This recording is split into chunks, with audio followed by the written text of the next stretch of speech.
الحمد لله نحمده ونصلي على رسوله الكريم. أما بعد فأعوذ بالله من الشيطان الرجيم. بسم الله الرحمن الرحيم. وقال النبي صلى الله عليه وسلم: إذا استعنت فاستعن بالله، او کما قال علیہ الصلاۃ والسلام۔ میں نے آپ حضرات کے سامنے حضور نبی کریم صلی اللہ علیہ وسلم کی ایک حدیث مبارکہ تلاوت کی ہے۔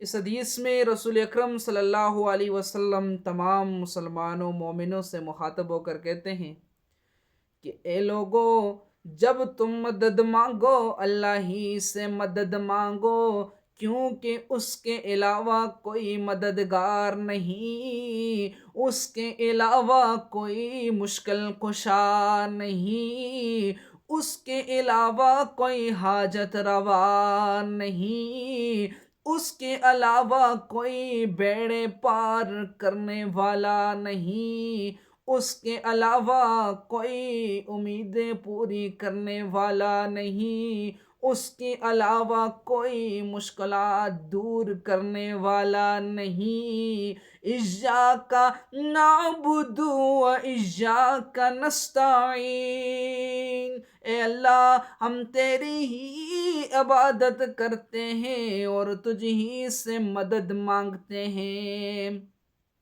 جب مدد مانگو تو اللہ ہی سے مدد مانگو۔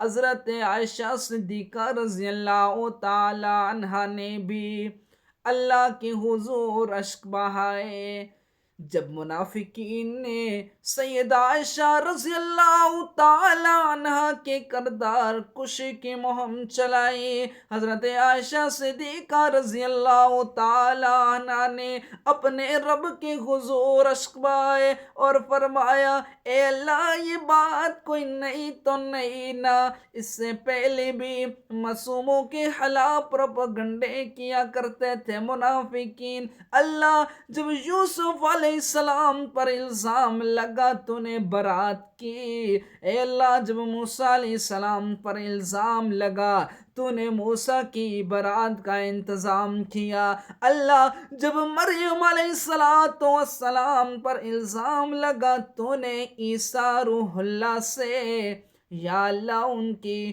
برات کا انتظام کیا۔ اے اللہ، آج تیرے محبوب کی عائشہ تیرے سامنے اشک بارے، اے اللہ تو اس کی برات کا انتظام بھی کر۔ اسی لیے مشکلات میں مدد اور حاجت روا کون؟ اللہ، صرف اللہ ہی سے مدد مانگو، صرف اسی کے سامنے سر جھکاؤ، صرف اسی کے سامنے عبادت کرو، صرف اسی کے سامنے سجدہ ریز ہو۔ اللہ کے علاوہ کسی نبی کے آگے، کسی ولی کے آگے، کسی کتب کے آگے، کسی ابدال کے آگے اللہ رب العزت نے سجدے کی اجازت نہیں دی۔ اللہ کے رسول نے فرمایا: لعنت ہو یہودیوں پر، عیسائیوں پر۔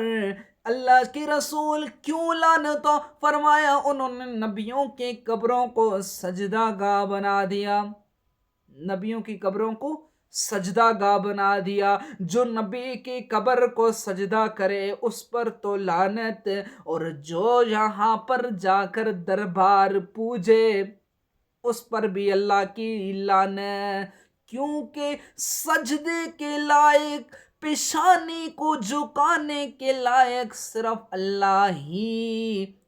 اللہ ہی سے مدد مانگو، اسی کے سامنے سر جھکاؤ، اسی کے سامنے اپنی حاجات اور اپنی مشکلات کو رکھو۔